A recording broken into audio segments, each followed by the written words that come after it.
Saudara yang dikasihi Tuhan, saat-saat ini memang kita tetap ada kekhawatiran jangan sampai Indonesia mengalami the next India.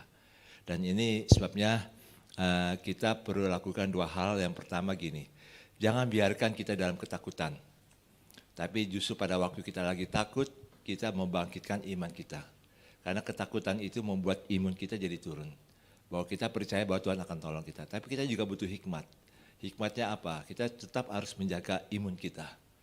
Karena apapun yang terjadi, Tuhan sungguh peduli dalam hidup kita dan Tuhan akan menolong kita. Jadi tidak perlu takut, tapi kita tetap waspada. Tetap waspada. Pokoknya tiap hari minum vitamin lah. Kalau tidak terlalu mendesak untuk keluar, ya jangan keluar lah. Tapi kalau memang harus kerja, harus belanja, ya silakan. Tapi tetap waspada. Hanya di situ yang kita perlu perhatikan di sini. Nah, yang berikutnya gini saudara, sebelum saya sampaikan firman Tuhan. Saya bersyukur karena Tuhan membuka link yang begitu banyak. Karena kita juga lagi bekerja. Ke depan ini saya juga sedang mendoakan, menggumuli. Seandainya terjadi sesuatu dalam bangsa ini dan kita juga harus siap soal ketahanan pangan. Dan saya bersyukur Tuhan bangun jaringan yang cukup banyak untuk di luar sehingga kita bisa lebih. Bagaimana sih ketahanan pangan? Saya dapat bukan jatah ya, tapi link untuk kita bisa beli beras pulen 5 kilo itu harganya 60.000 kalau dari jemaat. Nah, silakan nanti saudara boleh perhatikan hal ini. Dan kita lagi gumuli supaya sayur-sayuran atau daging yang memang kita bisa dapat yang lebih murah, tapi yang bukan daging yang ini ya KW-KW, tapi betul-betul daging atau sayur-sayuran yang betul-betul bagus. Supaya apa? Supaya kita paling tidak ketahanan pangan kita betul-betul diperhatikan. Kejadian di India, ada saudara-saudara kita yang seiman, mereka dalam situasi kayak gini, mereka susah dapat akses. Makanya kita juga harus pikirkan hal-hal yang demikian. Ini sebabnya kita bersyukur kalau Tuhan buka link. Dan saya berdoa supaya dari kita juga bisa tangkap ini dan bisa membuat membantu bagaimana sih cara penjualannya dengan baik. Ya, hari Kamis yang lalu kita selain Lebaran, tapi kita juga memperingati hari kenaikan Tuhan Yesus. Karena hari kenaikan itu bukan peristiwa yang biasa, itu suatu momentum bagaimana Tuhan dimuliakan. Yesus kita dimuliakan. Yesus kita sudah punya proklamasi bahwa segala kuasa di surga dan di bumi sudah diserahkan ke dalam tangan Yesus. Jadi waktu proklamasi itu, Yesus menekankan kepada murid-muridnya, kamu jangan takut, kamu bergerak. Kamu bergerak. Makanya katakan demikian oleh Yesus dalam Matius 28, karena itu pergilah. Jadi kita harus bergerak. Kita tidak boleh diam di tempat, kita tidak boleh hanya jago di kandang, tapi kita harus bergerak, pergilah. Dikatakan pergilah bukan untuk beritakan Injil semata-mata, tapi dikatakan jadilah semua bangsa muridku. Artinya tujuan kita bergerak untuk menjadikan semua bangsa murid. Tidak harus dalam bentuk berkhotbah, tidak harus dalam bentuk hal-hal yang seperti kayak di dalam gereja, enggak. Tapi dalam berkarya kita bisa memberitakan Injil. Dalam berkarya kita bisa memberitakan Injil. Kemarin saya ada teleponan dengan seorang yang sudah pelayanan di suku Baduy selama 35 tahun. Dia memakai gerakan 3T. Salah satunya adalah tenun dan tani. Jadi ada kain tenunnya yang cukup bagus, juga pertanian.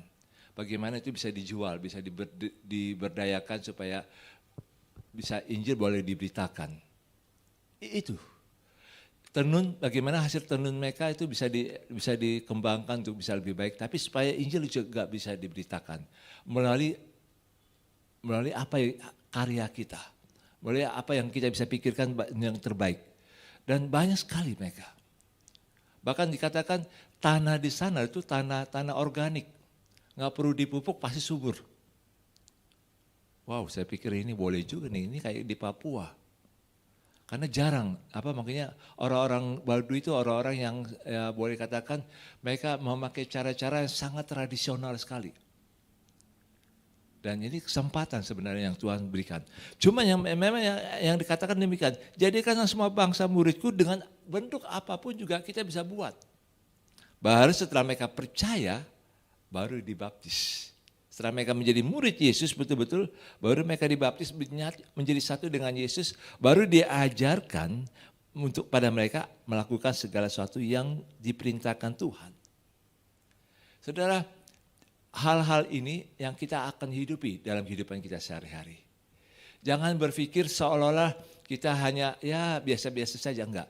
Tapi terus, saya ingin masuk dalam firman Tuhan dengan judul gini, saudara. Jangan sampai kita ditolak. Biar kita menjadi orang yang dipilih. Karena dua hal ini seperti dua mata uang, dua sisi mata uang.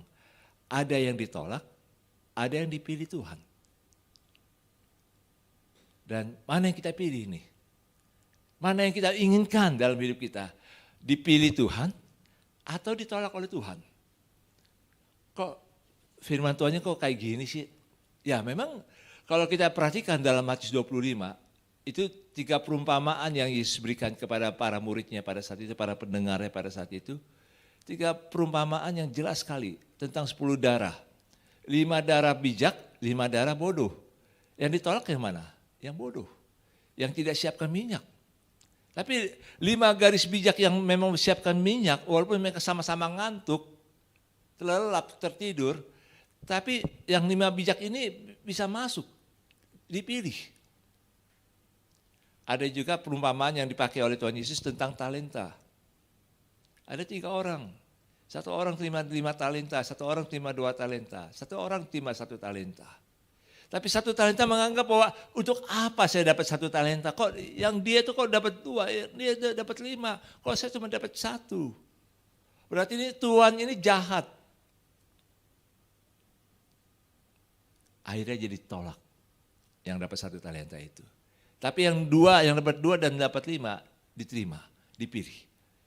Saudara, pada akhir-akhir zaman ini kejadiannya memang itu yang terjadi. Ada yang ditolak, ada yang dipilih. Makanya kita jangan sampai menjadi orang Kristen yang ditolak oleh Tuhan. Dan Tuhan Yesus mengingatkan kita dalam Matius 7 ayat 24 sampai 27 itu. Bukan orang-orang yang berseru-seru kepada namaku yang akan diselamatkan. Tapi mereka yang melakukan setiap kehendakku. Artinya bukan orang yang hanya berteriak berseru pakai nama Tuhan, dengan memakai nama Tuhan saja. Tapi nggak melakukan firman Tuhan, nggak melakukan kehendak Tuhan. Itu akibatnya mereka ditolak oleh Tuhan. Karena mereka nggak melakukan kehendak Tuhan. Pada waktu mereka mengetuk pintu Tuhan, Tuhan bukakanlah pintu. Bukankah kami melakukan mujizat? Bukankah kami menyembuhkan orang sakit? Bukankah kami mengusir setan dalam namamu? Tapi Tuhan katakan, enyalah engkau, hai pembuat kejahatan. Karena engkau bukan melakukan kehendakku. Bapak, Ibu, dan Saudara, dimanapun kita berada, saya ingin mengajak kita, jangan sampai kita juga ditolak oleh Tuhan. Biarlah kita menjadi orang-orang yang dipilih oleh Tuhan untuk masuk dalam rencana Tuhan. Mari kita membuka firman Tuhan dalam Mazmur 78.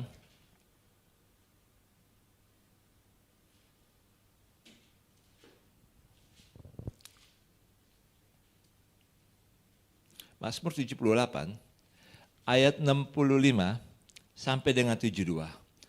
Mazmur 78 ayat 65 sampai dengan 72. Firman Tuhan berbunyi demikian, lalu terjagalah Tuhan seperti orang yang tertidur, seperti pahlawan yang siuman dari mabuk anggur. Ia memukul mundur para lawannya, ia menyebabkan mereka mendapat celah untuk selama-lamanya. Ia menolak kemah Yusuf dan suku Efraim tidak dipilihnya. Tetapi ia memilih suku Yehuda, gunung Sion yang dikasihinya. Ia membangun tempat kudusnya setinggi langit. Laksana bumi yang didasarkannya untuk selama-lamanya.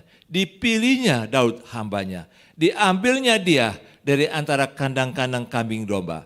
Dari tempat domba-domba yang menyusui didatangkannya dia untuk mengembalakan Yakub umatnya dan Israel miliknya sendiri.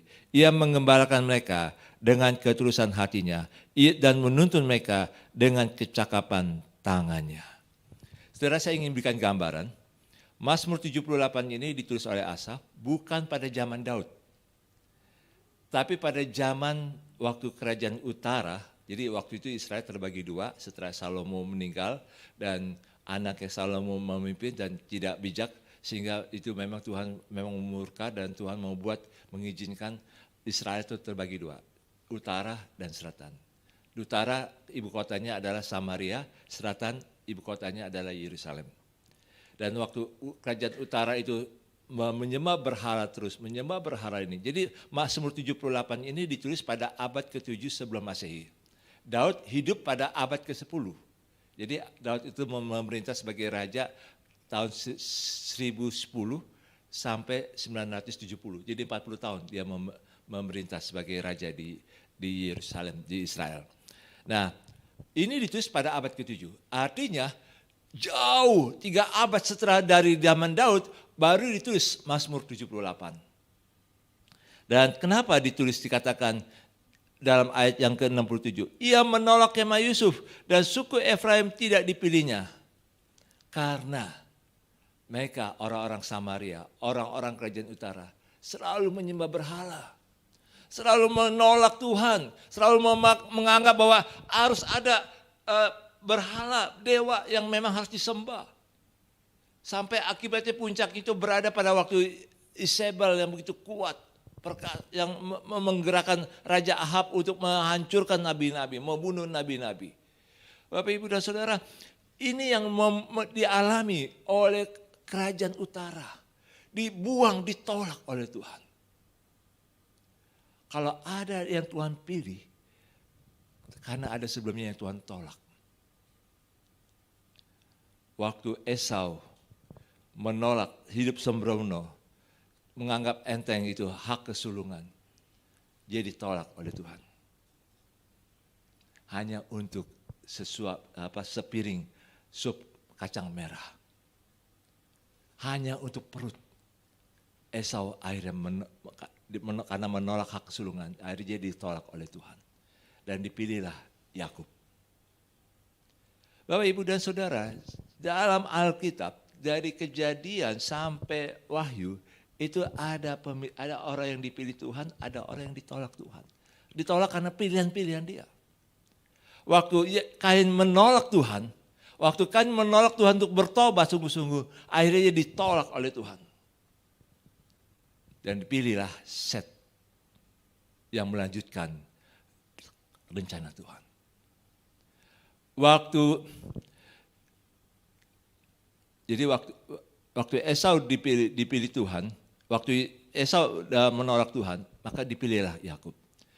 Waktu Saul menolak Tuhan, tidak taat kepada Tuhan, dipilihlah Daud. Jadi artinya ada orang yang menolak, tapi ada orang yang dipilih. Dan kita belajar di sini, Bapak, Ibu, dan Saudara. Jangan sampai kita menolak melakukan kehendak Tuhan, menolak untuk taat kepada Tuhan, menolak untuk hidup sungguh-sungguh di hadapan Tuhan. Akibatnya Tuhan yang menolak kita dan Tuhan pilih orang lain yang tidak pernah kita pikirkan sebelumnya. Saya berdoa supaya kita di sini tidak ada yang ditolak. Kita yang mengikuti ibadah ini tidak ada yang ditolak oleh Tuhan. Kenapa? Karena kita mau hidup sungguh-sungguh di hadapan Tuhan. Dan kita mau lihat di sini yang berikutnya adalah mengapa Daud ini dipilih oleh Tuhan?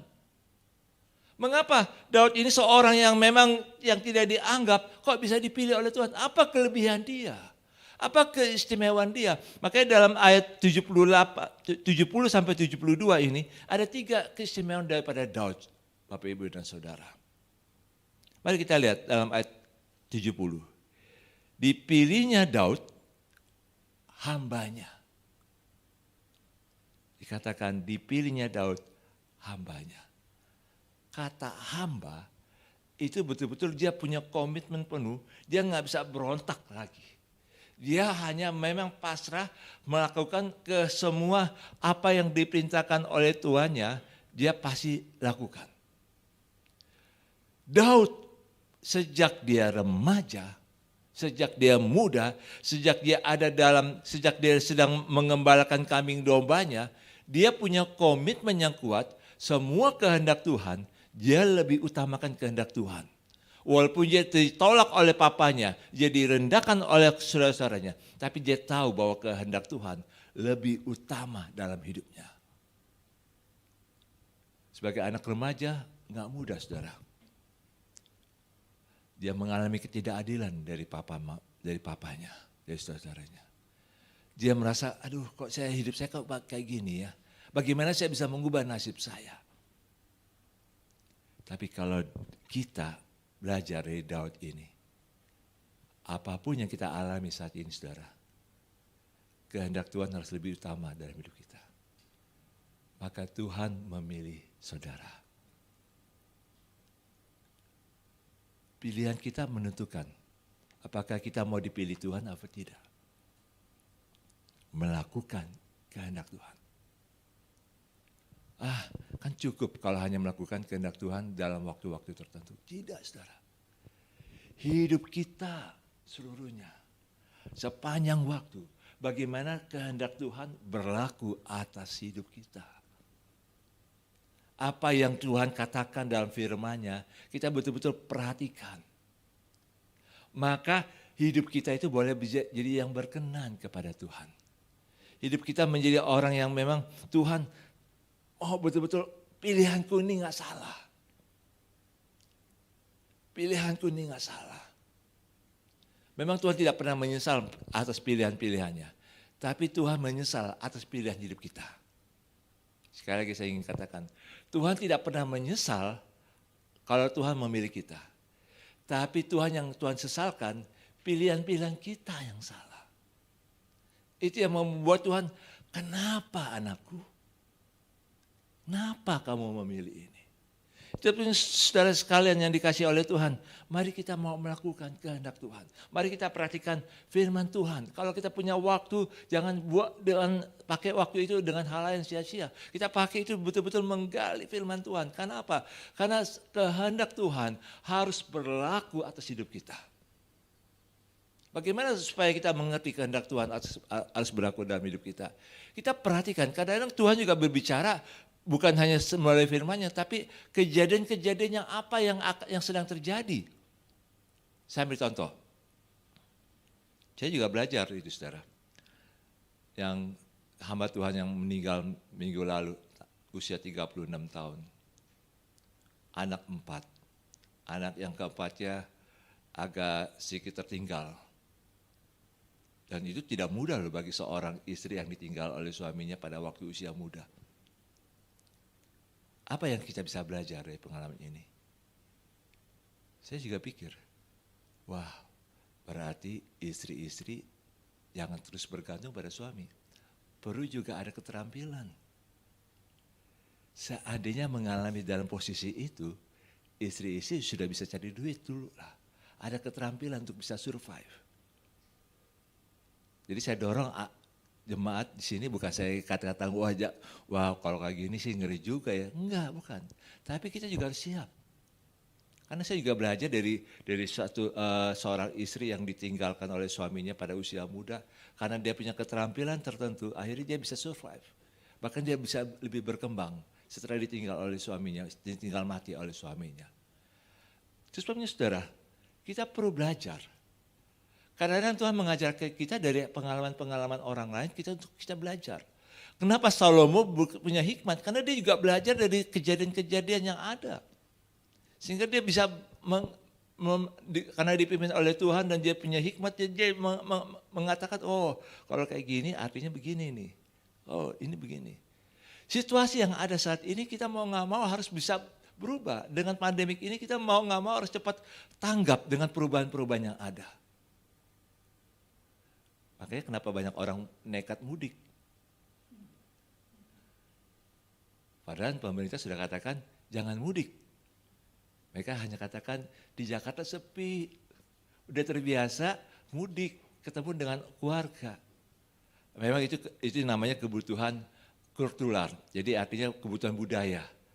Kebutuhan yang biasanya mereka alami. Tapi kalau kita sebagai anak-anak Tuhan yang tanggap, yang tahu apa yang sebenarnya terjadi, oh ya berarti saya mesti waspada di sini. Kayak kemarin lah waktu lagi liburan, tiba-tiba biasa kalau liburan kita maunya ya agak refreshing lah.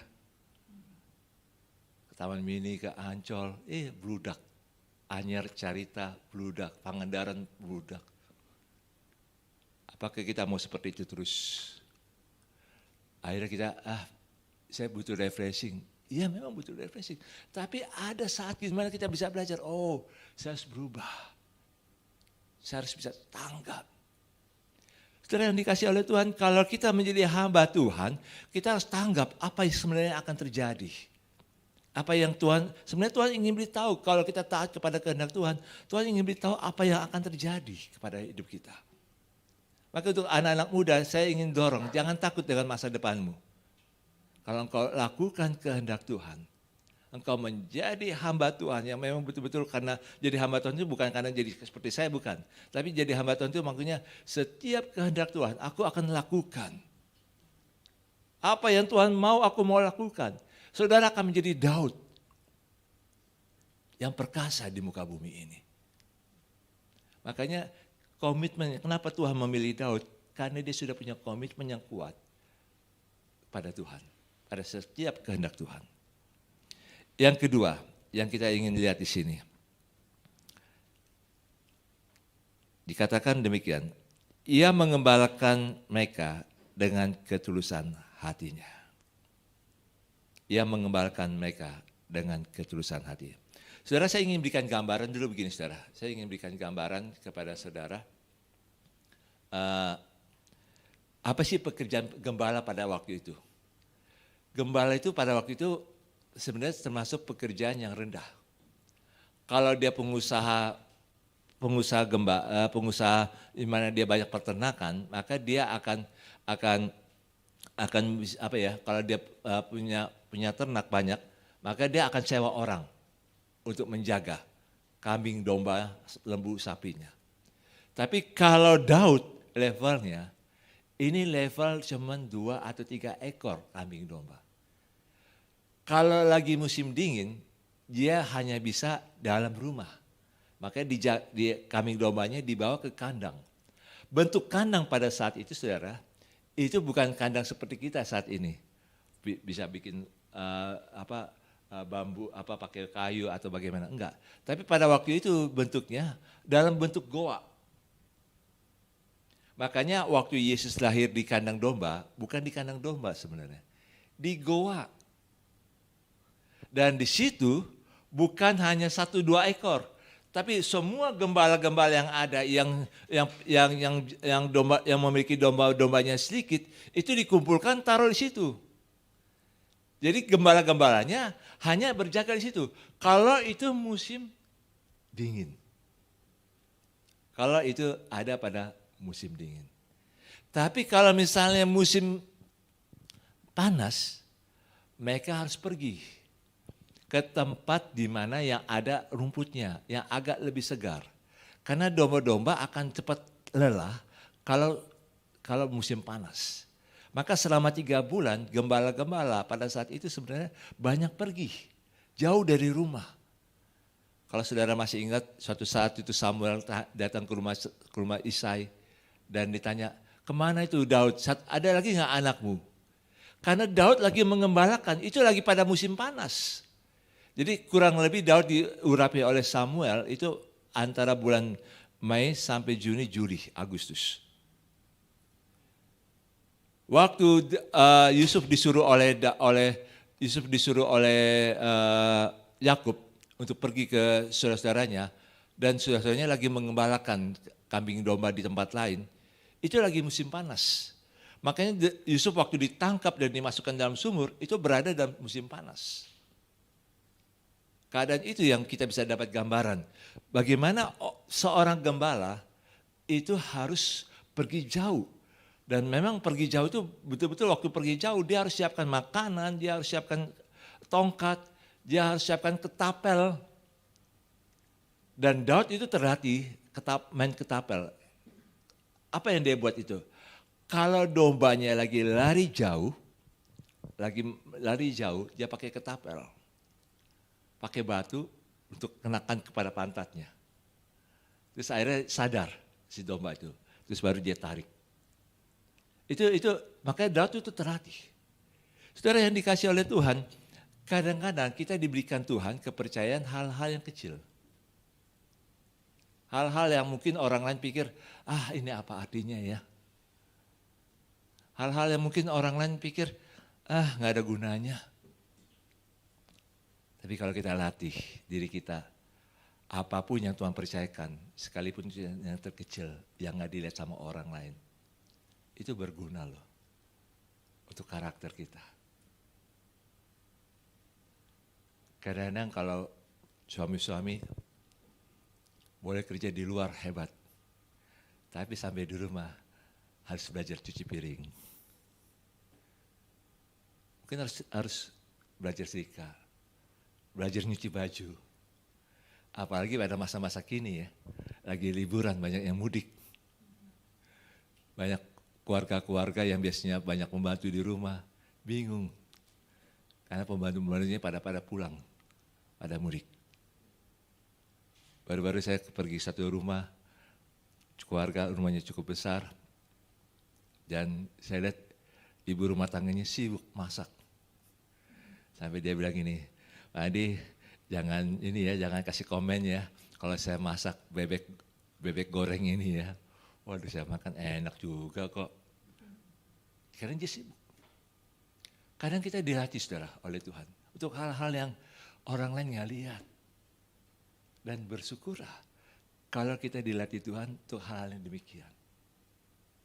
Jangan anggap rendah pekerjaan yang memang yang mungkin bagi banyak orang dianggap rendah. Justru pada saat itu, kalau kita dilihat oleh Tuhan, kita mengembalakan dengan tanggung jawab, dengan ketulusan hati, maka Tuhan akan percayakan hal-hal yang besar. Tuhan akan percayakan hal-hal yang besar. Orang boleh nggak lihat kita, orang nggak boleh menilai kita negatif. Tapi kalau Tuhan melihat kita, ada ketulusan hati, maka Tuhan akan melihat kita, engkau hamba yang baik dan setia. Kita akan masuk dalam sukacita hati Tuhan. Saudara yang dikasih oleh Tuhan. Yang kedua di sini Tuhan menilai bahwa Daud ini walaupun dia dalam keadaan yang sekecil apapun yang direndahkan oleh saudaranya, oleh keluarganya, Tuhan melihat bahwa dia ini tulus hatinya. Dia punya komitmen yang kuat.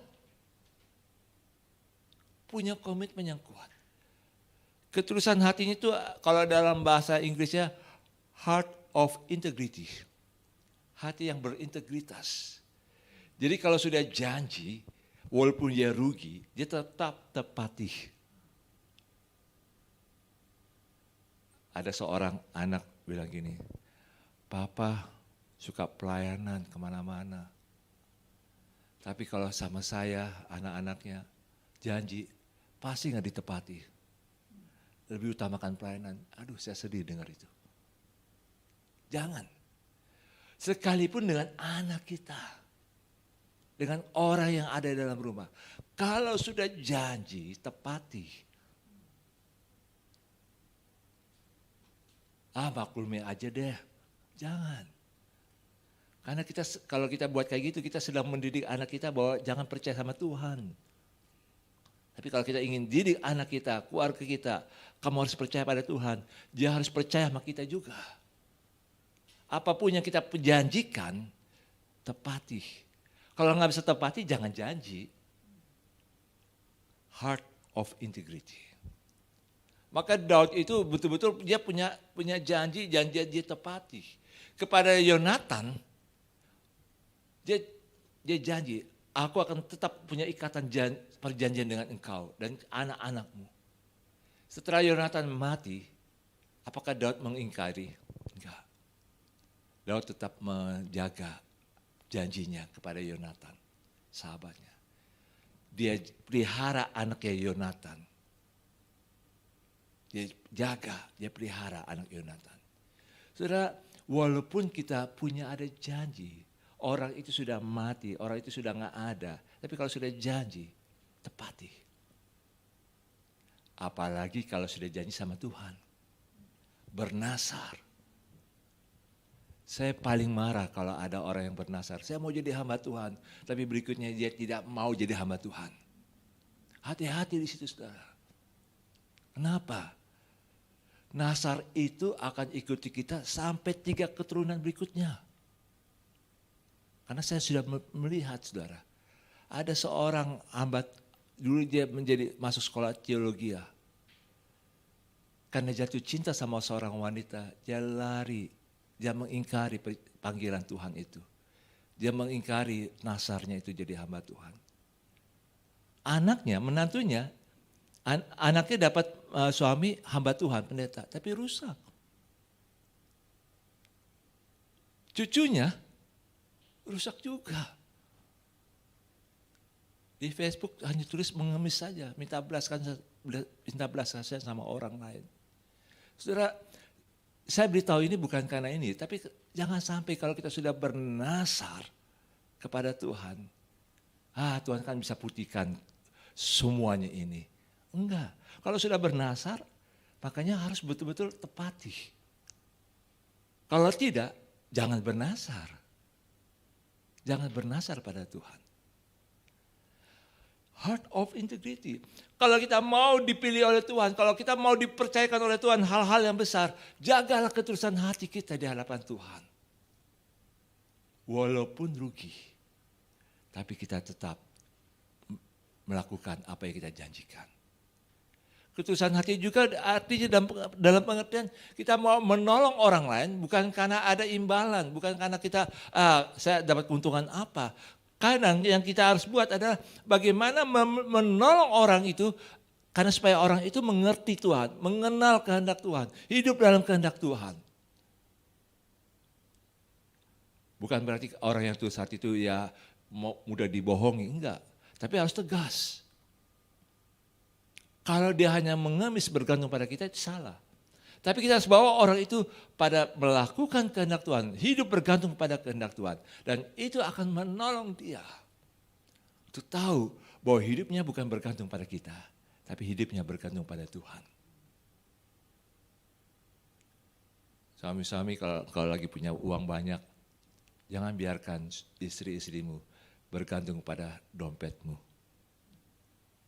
Ya. Ajar dia. Untuk belajar bergantung pada Tuhan juga. Bergantung pada Tuhan. Itu ada satu hal yang sukacita sendiri saudara. Kalau misalnya seperti itu. Kami belajar. Ada satu pengalaman. Ada seorang yang dulu dia bergantung kepada orang tuanya. Nggak ada pernah kekurangan. Tapi pada saat kekurangan dia menjerit, kenapa? Saya ingin mendorong kita, jangan bergantung kepada orang yang sudah menolong kita. Banyak cara Tuhan menolong kita. Banyak cara. Kalau orang itu sudah kasih uang banyak, jangan kita berharap orang itu akan kasih kita terus banyak tiap-tiap bulan. Ada saatnya berhenti. Tapi ada saatnya, justru pada waktu kita terima itu, kita harus berpikir, oh iya, saya harus tetap berkembang ini. Tuhan tolong saya saat ini karena pasti ada rencana Tuhan supaya saya bisa berkembang. Jangan kita melihat, wah orang ini bisa betul dimanfaatkan. Salah itu. Salah. Justru kita supaya kita lebih berkembang lagi. Kita lebih bergantung pada Tuhan. Ada ketulusan hati. Orang kaya kalau kita dekatin dengan kita berharap untuk dia dikasih uang pada kita nggak tulus hati. Dia bisa rasakan, ini orang tulus hati apa enggak deketin dia. Saudara, jangan biarkan kita deketin orang karena kita nggak punya tulus hati. Kita deketin seseorang karena ada ketulusan hati kita untuk menolong dia. Saudara yang dikasih oleh Tuhan, Tuhan percayakan kepada Daud ini untuk mengembalakan Yakub bangsa Israel karena Tuhan lihat ini orang ini tulus hati. Dia melakukan kehendak Tuhan dan ada ketulusan hati dan memang dia betul-betul bisa dipercaya. Dan Tuhan sungguh percayakan hal yang besar kepada Daud. Itu sebabnya Tuhan memilih Daud karena dia punya keputusan hati. Yang ketiga, Tuhan memilih Daud karena dia punya kecakapan tangan. Dalam ayat 72 bagian terakhir. Dan menuntun mereka dengan kecakapan tangannya. Kecakapan tangannya. Daud menuntun bangsa Israel dengan kecakapan tangannya. Artinya apa? Ada hal-hal yang memang dikembangkan oleh Daud secara luar biasa. Daud memang seorang pemusik, seorang pemazmur. Dia hanya modal dengan kecapi. Waktu selama dia bertahun-tahun mengembalakan kambing domba, dia main kecapi. Tapi kalau saudara lihat dalam mazmurnya, salah satu mazmur yang ditulis oleh Daud, Daud sampai menghitung berapa oktav, 8 oktav ke atas, 8 oktav ke bawah. Berarti dia seorang komposer. Padahal dia seorang hanya pemusik. Dan dia melatih, mempersiapkan imam-imam itu, para kaum Lewi untuk bernyanyi, memuji Tuhan. Supaya 24 jam itu selalu ada puji-pujian di dalam bait Allah. Ada yang berjaga dan dia siapkan semua itu dengan baik. Juga dia persiapkan bangsa Israel untuk juga bagaimana siapkan alat-alat perang. Punya keterampilan-keterampilan yang luar biasa. Saudara yang dikasih oleh Tuhan, Tuhan sedang mau melatih kita untuk punya keterampilan tangan. Seandainya kalau kita saat ini sudah cukup dengan uang yang kita dapat, jangan puas. Ada hal yang Tuhan sedang buat kita. Apalagi Tuhan yang kau mau saya buat kembangkan. Awalnya saya nggak ngerti multimedia. Tapi karena ada pandemik ini, mau nggak mau harus berpikir otak nih. Wah, untung ada Geris, April, Alvin yang menolong dan teman-teman yang lain. Sehingga apa? Bisa saling melengkapi. Ini soal pertanian juga. Saya bukan orang background pertanian, saya nggak ngerti agronomi. Tapi saya sudah tahu, oh gini nih, kalau ini begini. Jadi kita perlu ada keterampilan tangan, saudara. Kalau orang yang sudah pintar bikin kue, jangan hanya cukup dengan pintar bikin kue. Bagaimana kue itu bisa dijual mahal, yang enak, yang disukai banyak orang. Karena ada keterampilan, ada hikmat yang Tuhan berikan. Dan kita Tuhan mau bahwa kita punya keterampilan tangan yang luar biasa. Sehingga kita bisa menuntun orang lain untuk punya keterampilan tangan yang luar biasa juga. Kita bagikan pada mereka. Di sini katakan menuntun mereka, menuntun bangsa Israel dengan kecakapan tangannya.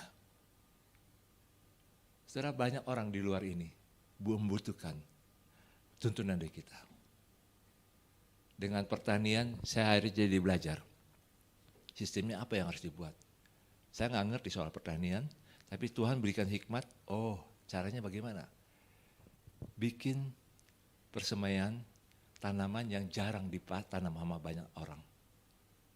Kalau saat ini banyak orang yang nanam cabai. Saya mulai coba deketin orang yang di ini malah. Coba buat cabai jalapeno. Waktu dia buat, wah boleh juga nih Pak. Terus saya tawarkan pada orang yang mau beli, mau nggak ini beli? Terus waktu dicoba, ya memang cocok ini, bagus. Jadi dia mau pesan. Wah ini jadi semangat. Jadi artinya apa? Untuk menanam pertanian kita harus punya hikmat. Sehingga dari situ kita bisa pikirkan, oh berarti perlu ada persemaian. Dari persemaian terus dijual bibit kepada orang lain supaya nanti kita yang mengepulnya. Tuhan menuntun kita sedemikian rupa. Saudara yang dikasih oleh Tuhan, 3 hal ini yang kenapa Tuhan pilih Daud? Karena dia punya komitmen untuk melakukan setiap kehendak Tuhan. Yang kedua, karena dia punya keputusan hati. Walaupun dia nggak dianggap, tapi dia jaga hatinya. Jaga hati. Yang ketiga, dia membiarkan dirinya punya kecakapan tangan dan dia latih orang lain untuk punya kecakapan tangan juga. Saudara yang dikasih oleh Tuhan, biarlah kita menjadi orang-orang yang dipilih Tuhan di akhir zaman ini. Kita boleh merasakan kebaikan Tuhan. Biar kita juga rasakan kalau segala kuasa di surga dan di bumi Tuhan miliki, Tuhan Yesus miliki, ada di tangan Tuhan. Dan itu dipercayakan kepada kita. Satu per mil aja daripada kuasa Yesus di surga dan di bumi. Waduh, itu luar biasa, saudara. Dan kita ini betul-betul mau siap dipakai oleh Tuhan. Zaman akhir ini banyak kesulitan-kesulitan yang dialami. Tapi kalau kita dipilih Tuhan, jangan takut dengan kesulitan. Kita bangkit. Karena Tuhan tidak pernah menyesal memilih kita. Jangan sampai Tuhan menyesal karena atas pilihan-pilihan kita. Amin.